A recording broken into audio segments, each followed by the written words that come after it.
Buying options is a very tricky thing to do. Selling options, if it's done intelligently, selling covered calls where you have the stock against it, or selling puts against the right types of situations can be really, really good income strategies that can augment your income, can present very good risk rewards.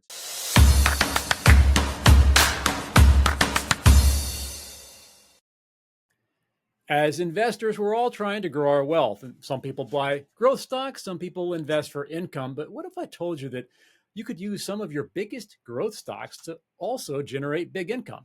I'm talking about a covered call strategy, which isn't new, but my guest today, Enrique Abeyta of HX Research, sent me a trading idea the other day on Nvidia, which is writing covered calls. And I think you would have made something like 40% or 50% on your options money in just a few days, even though Nvidia stock went down.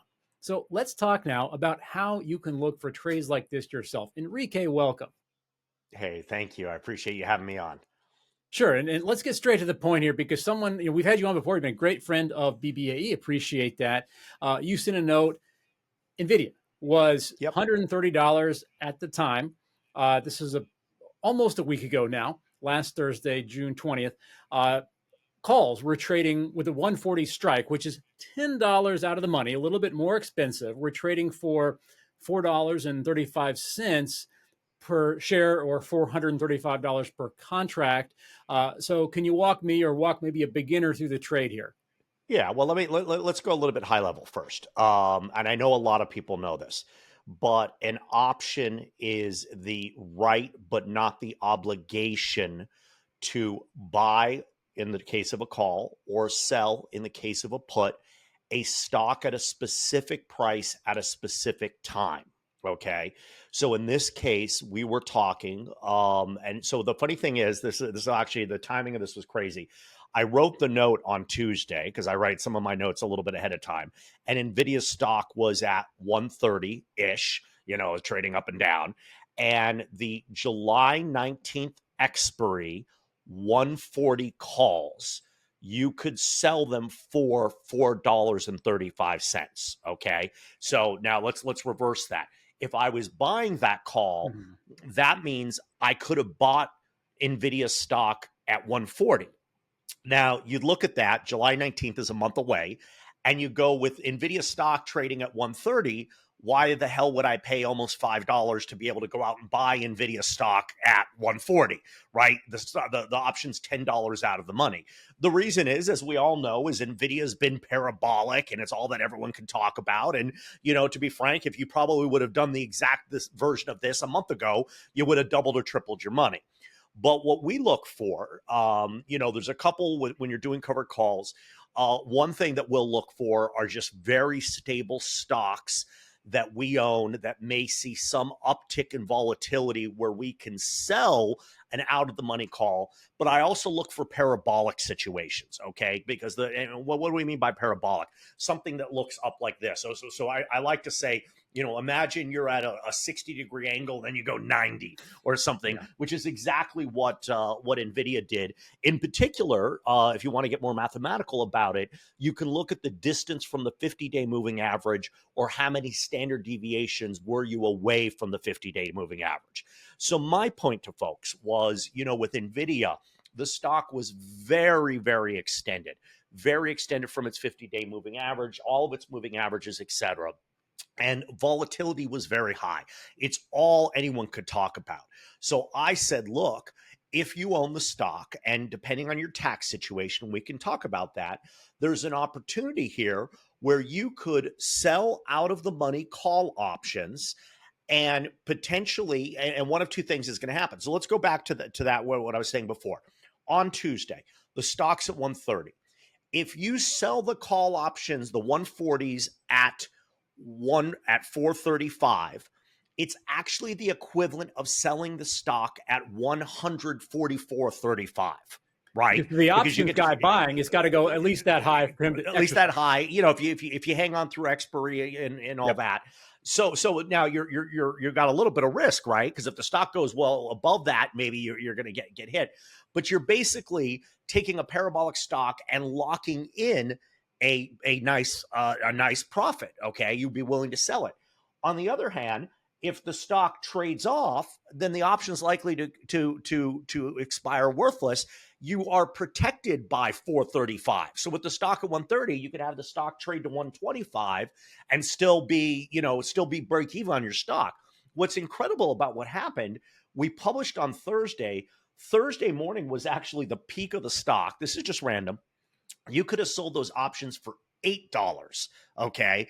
So that means that right now with the stock at 125, you'd still be, even with the stock down 20, 30, not 20%, the stock's down, 10%, you'd still be up on your position. Okay. So you'd look at this and you're saying, well, wait a second here. I can sell the call option and I lock in my profit and like I protect some of my downside. What am I missing here? Like, why wouldn't I do this? Well, there's two reasons. Number one, if you think the stock's going to 160, well, you don't want to get called out of the stock at 140. The other one is really your tax situation. So, if you're dealing in a long-term tax situation, the incremental tax bill that you would get by getting called away may not be attractive. But what I find in stocks like Nvidia, I mean, while there are some people out there doing that, there's a lot of people in Nvidia that bought it at 80 and, now bought it at 80 in May, and now they own it at, whatever. What's interesting is you might be more likely to stick with the stock and not generate the taxes because you're generating the income. Let's go back to my example. So let's say you bought this at the stock on May 1st was $83. Stock goes to 130, or you did when I published, and the stock, by the way, going into that day was at 135. You sold those options at $8. Okay. Mm-hmm. Now the stock since then has traded down. It's back down to 126. The stock went down $20, but you didn't feel $8 of that pain. Like I got that money in the bank. Maybe you don't sell because of that. So again, it's situational. But I'll tell you this: there are buying options, buying naked options has put a lot of people's kids through college.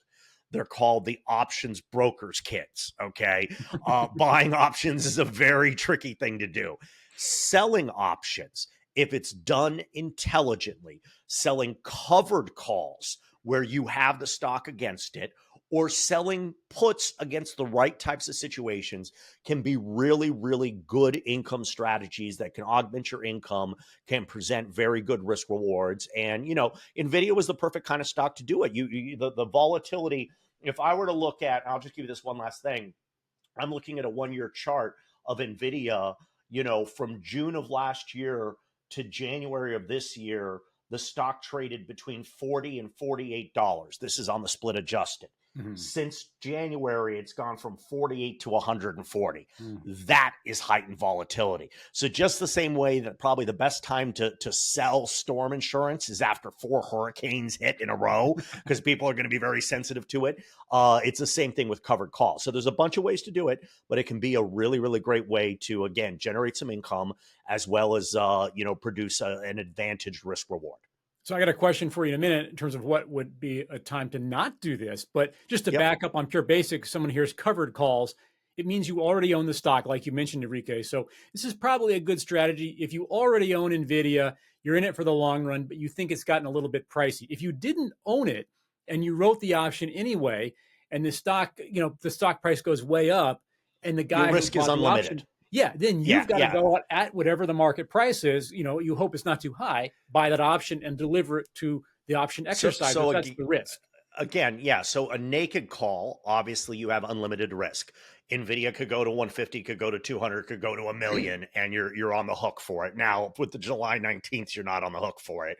But that's why what I would call it a tactical covered call, where you basically take things that you own. And by the way, they don't have to be up a lot. You could take things that are very stable, like, you could take Exxon would be a great example, a stock that's in a big base. I mean, look, I'll give you an example that probably would work right now. So Amazon has done a lot of nothing for the last, 3-4 months. It's literally been up around this 180 level. you could have been sitting there selling 190 calls the entire time and just generating income. Now, the downside is if Amazon breaks through 190, you don't get it. You don't, all you get is the distance from where you had it to the 190 plus the extra, but it's a nice way to generate some interesting income. So if I'm in the audience looking at this and I've got a portfolio and I'm looking at my stocks that might be dead money could be great. Stocks that I think are dead money, but which the market is expecting more upside volatility than I am, are probably especially good candidates, right? Because that's going to make those calls very expensive. So I get a lot of money when I sell them. What stocks would I not want? I mean, correct me if I'm wrong on that, but what stocks would I want to do with this strategy? What stocks would I probably want to avoid using a covered call with? You're not wrong with what you said. It just doesn't really happen very often. So if you think it's dead money, probably the market thinks it's dead money, and there's not going to be a lot of implied vol. I mean, look, I look at it two ways. If you've got big stable holdings that are relatively stable things like Amazon, Exxon, etc., these can be very nice ways to just sort of harvest income, going through. If it's a non-taxable account, it's particularly advantageous. But I almost go the other way. I prefer to use it in the just go to yourself anytime you own something and go, holy cow, that's effing crazy. Well, now you should be thinking about a covered call. Like that's just there's the one rule is like you just go, holy cow, that's effing crazy. Then you should be thinking about hedging your risk. Or again, it's really take advantage of buy low, sell high, right? And this is a way that you can sell high without actually selling. Potentially. But again, you always have to look at your tax situation. But I'm much more attracted to. I mean, again, if people could pull up the chart of Amazon's a great way to do it. I think the best way to do it is exactly what happened with Nvidia. And I'm going to write holy cow on a post-it note. So conversely, a stock that you wouldn't use this with, if you personally believe the stock was suddenly going to the moon and the rest of the market did not, then you wouldn't want that because you wouldn't want to get called away and you probably wouldn't be getting a good price for writing that option. Yeah, it's a coiled spring. Where this kind of could have burnt some people is the chart of Apple. The chart of Apple chart looks a lot like the chart of Amazon right now. Where it just was doing nothing. I mean, Apple had traded in between a range of 170 and 195. Gosh, I want to say for 3 years. It's like, or that's more 150, but definitely for over a year. And then it spiked through. The funny thing is it seems to be coming back down to that range. So again, you want to be tactical about it. And look, you're not going to win them all. Sometimes you're going to leave some money on the table. But I think if you're intelligent about it, you're doing it on the right stocks and you think it through, it's a nice way to generate some incremental income and opportunity. Yeah. So if I'm hearing this and saying, yes, that sounds great, I want to follow Enrique. He had a great trade. I contact my broker. I think they've all got different options permissions forms, but usually covered calls are pretty low down on the totem pole, pretty easy to get. That's one of the first permissions you can get. I get the options permission. I find a stock that I think the market has inflated expectations for, especially in the short term relative to what I do. Maybe a month, 2 months, 3 months out, not too far out, I'm guessing, and maybe make a small position just to kind of test the waters. Yeah, that's exactly what I would do. And, it's and here's the other thing. You don't have to sell call options against your entire position. That's another great way to do it is like, I also look at it as what I would do with a naked stock. So my view of it is if you've got something parabolic like Nvidia, sell half. Okay. Like, what people are actually very bad at doing is trading momentum stocks. And so like we have some simple rules.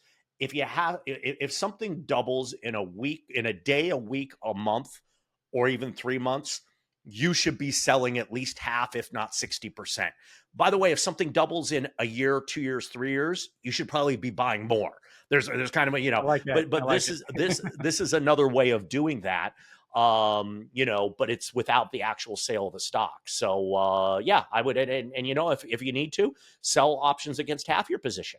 And then that's a way to step into it without feeling a complete FOMO if it works, if it goes against you. Well, I'm not an Nvidia owner. I did send your note to a few people who were, and I hope they took your advice the other day because they would have made a lot of money very quickly.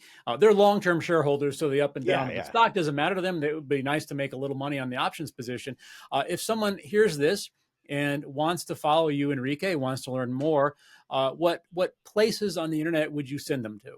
Yeah, very easily. On Twitter X, I'm at Enrique Abeyta. I think my name will be on this document, so there's no period on there. Enrique Abeyta. It'll be on the name of the podcast. And then we have a free daily email. Actually, the note that you're talking about was in our free daily email. That's at daily.hxresearch.net.